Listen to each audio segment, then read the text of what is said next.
తెలంగాణ అంతటా ముఖ్యంగా అయితే హైదరాబాద్లో అయితే హైడ్రా మొత్తం ఒక హైడ్రా ఫీవర్ నడుస్తుంది హైదరాబాద్లో. హైడ్రా మీద మీ పార్టీ స్టాండ్ ఏంది?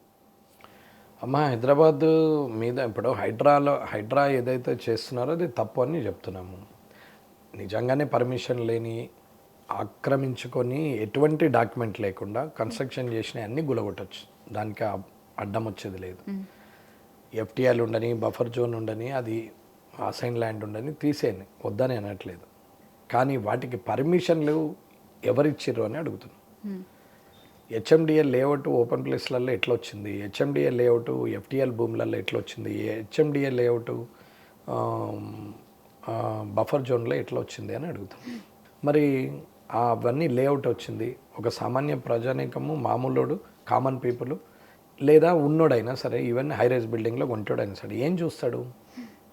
పేపర్లు చూస్తాడు, డాక్యుమెంట్ చూస్తాడు. డాక్యుమెంట్స్ అన్నీ ఉన్నాయి. బ్యాంక్లో సబ్మిట్ చేస్తే ఆయన ఉన్నటువంటి శాలరీ మీదనో లేకుంటే ఆయన కట్టినటువంటి ఇన్కమ్ ట్యాక్స్ మీదనో బేస్ చేసుకొని లోన్ ఇస్తారు. లోన్ ఇచ్చే ముందర బ్యాంకర్స్ ఏం చేస్తారు? వాళ్ళ ప్యానెల్ అడ్వకేట్స్తో లీగల్ ఒపీనియన్ తీసుకుంటారు. ఆ లీగల్ ఒపీనియన్ తీసుకున్న తర్వాత వారు యాక్సెప్ట్ చేస్తారు. లీగల్ ఒపీనియన్ ఇచ్చే అడ్వకేట్ ఏం చూస్తాడు? తిరిగి అధికారులు ఇచ్చిన కాగితాలు చూస్తాడు. అవన్నీ కరెక్టే ఉన్నాయి, డాక్యుమెంట్స్ ఏవేవి రిక్వైర్మెంట్ ఆఫ్ లోన్కి ఏవేవి ఉంటాయో వాళ్ళ ప్రొసీజర్ ప్రకారంగా ఒక లిస్ట్ ఆఫ్ డాక్యుమెంట్స్ ఉంటుంది. ఆ లిస్ట్ ఆఫ్ డాక్యుమెంట్స్లో అన్నీ ఉన్నాయా లేవంటే అన్నీ ఉన్నాయి, ఓకే ఇచ్చేస్తాడు లీగల్ ఒపీనియన్. ఇదంతా మళ్ళీ తిరిగి ఎక్కడికి వచ్చింది?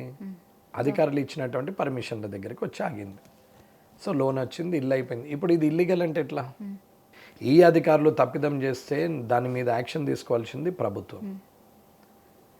ఇవాళ ప్రభుత్వమే తప్పు చేసి ప్రజల్ని ఇబ్బంది ఎలా పెడతారు? గత ప్రభుత్వము, అంతకుముందు ప్రభుత్వం అనేది కాదమ్మా. ప్రభుత్వాలు అనేది routine process, day and night లాగా, ఉదయము రాత్రి ఎలాంటిదో మనిషి జీవితంలో ఇవాళ ప్రభుత్వం కూడా ప్రజాస్వామ్యంలో అంతే ఉన్నత స్థానంలో ఉన్నటువంటిది. ఇవాళ అటువంటి ప్రభుత్వము ఇచ్చిన పర్మిషన్లు తిరిగి అదే ప్రభుత్వము ఇది తప్పుడు కన్స్ట్రక్షన్ అంటే ఒక్కసారి ఆలోచించండి, అది ఎంతవరకు కరెక్ట్? ఇవాళ అధికారులు, రాజకీయ నాయకులు డబ్బు సంపాదించడం ఎలా అనే మార్గాలే వెతకడం తప్ప మనం చేస్తున్న పని వల్ల ప్రజలకు ఎంత మంచి అవుతుంది అనేది ఏం లేదు. ఇవాళ వీళ్ళు కొన్నటువంటి అధికారులు ఇచ్చినటువంటి కాగితాలను చూసుకొని బ్యాంకుల ద్వారా ఇల్లు కొన్నటువంటి ఫ్లాట్ కొన్నటువంటి, విల్లా కొన్నటువంటి, ప్లాట్ కొన్నటువంటి కామన్ పీపుల్ ఎవరైతే ఉన్నారో, కష్టపడి సంపాదించి 20 సంవత్సరాల తర్వాత ఒకటి సెటిల్ చేసుకున్నటువంటి వ్యక్తి ఎవరైతే ఉన్నారో ఆ వ్యక్తి ఇవాళ డ్యామేజ్ అయిపోతే ఆయన 20 ఏళ్ళ జీవితం పోతున్నది అని చెప్తున్నాం. ఆ పర్మిషన్లు ఇచ్చిన అధికారి బాగానే ఉన్నాడు, ఆ పర్మిషన్లు ఇచ్చినటువంటి అధికారుల కుటుంబాలు బాగానే ఉన్నాయి. ఉద్యోగంలోకి వచ్చినప్పుడు కిరాయి ఇంట్లో ఉంటారు. 4 సంవత్సరాలు ఉద్యోగం చేయగానే సొంత ఇల్లు ఉంటుంది. 5-10 సంవత్సరాలు ఉద్యోగం చేయగానే 10 ప్లాట్లు ఉంటాయి. 15 సంవత్సరాలు ఉద్యోగం చేయగానే 10 ఇండ్లు ఉంటాయి. ఆఖరికి ₹1 కోటి ఇల్లుకి వెళ్ళి 10 కోట్ల ఇంటి వరకు పోతారు. డైమండ్ నెక్లెస్లు ఉంటాయి. ఇంట్లో మాత్రం అన్నీ ఉంటాయి అధికారుల ఇళ్ళల్లో. మరి ఈ అధికారి పత్సింకుతోని సంతకం పెట్టిన గెజిటెడ్ సైన్ ఏదైతే ఉందో ఆ సంతకం పెట్టితేనే కదా ఈ సామాన్యం ప్రజానీకం కొన్నది. అంటే నువ్వు చేసిన తప్పుకు వాడెందుకు శిక్ష అనుభవించాలి? కామన్ పీపుల్ ఎందుకు, కామన్ మ్యాన్ ఎందుకు శిక్ష అనుభవించాలి? ఏ ప్రభుత్వానికి దమ్ము లేదా వీన్ని సస్పెండ్ చేయడానికి? ఎక్కడ తప్పు జరిగింది? కబ్జాకు కారకులైనటువంటి అధికారుల వల్ల కబ్జాలు జరిగినాయి, లేని డాక్యుమెంట్లు పుట్టినాయి, లేని కాగితాలు పుట్టినాయి, లేని పర్మిషన్లు వచ్చినాయి, లేని అప్రూవల్స్ వచ్చినాయి. ఇవన్నీ చూసి కొన్నారు, తెలిసి కొనలే. ఒకవేళ తెలిసి కొన్నారని ఏ మూర్ఖుడైనా మాట్లాడితే ఆ మూర్ఖుడు ఆలోచించాలా, నీవు ఇల్లు కొన్నప్పుడు నువ్వేమేం చూసి కొన్నావు? నోటి మాట, జమా ఖర్చు ఈజీగా మాట్లాడతాం.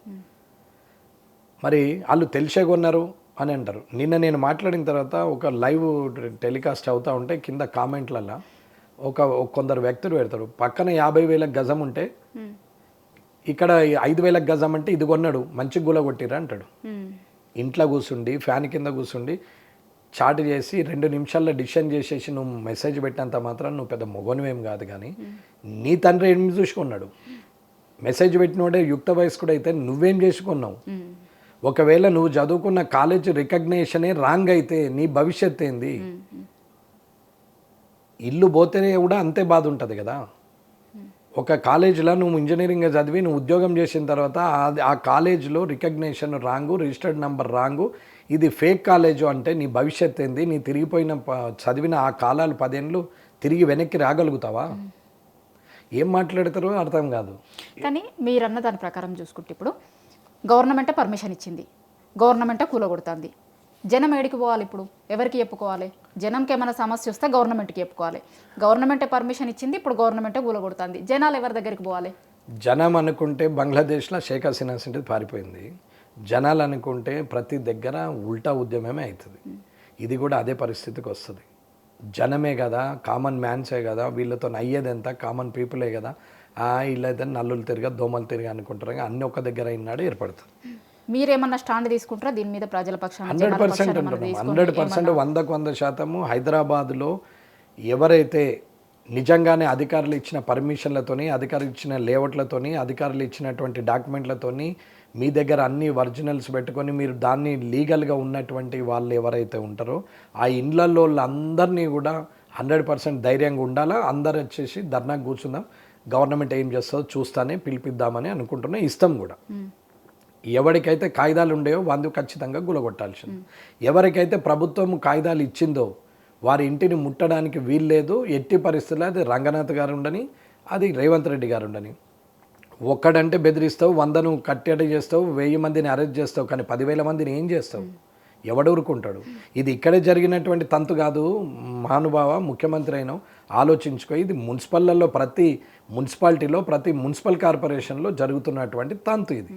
కానీ గవర్నమెంట్ కూడా చెప్తుంది ఇది హైదరాబాద్తో స్టార్ట్ అయింది, అన్ని జిల్లాలలో కూడా దీన్ని ఇంప్లిమెంట్ చేస్తాము అని చెప్తున్నారు. అన్ని జిల్లాలలోకి కూడా నేను అనేది గులగొట్టడమే ముఖ్యమని వాళ్ళు అనుకుంటున్నారు.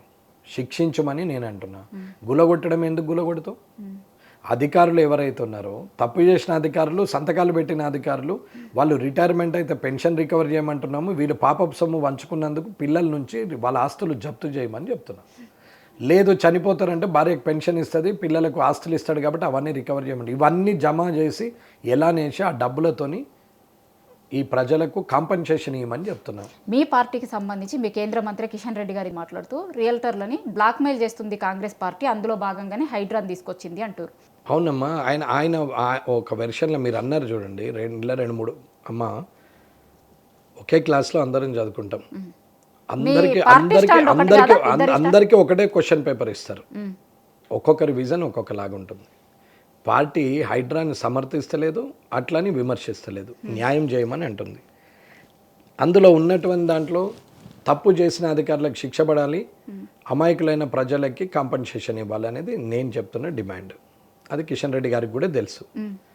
తద్వారా కిషన్ రెడ్డి గారు చెప్పేది ఏంటంటే ఇదంతా ప్రజల్ని మోసం చేస్తూ రియాల్టర్లని బ్లాక్మెయిల్ చేసి డబ్బులు వసూలు చేయడానికి అనేది ఆయన వెర్షన్ చెప్పాడు. మీరు అన్నది వెనకాల ఇంకోటి ఉందనేది అది కావచ్చు, అది నేను చెప్పదలుచుకోలేదు. అట్లా తను అన్నాడు, కాదని నేను అనట్లేదు.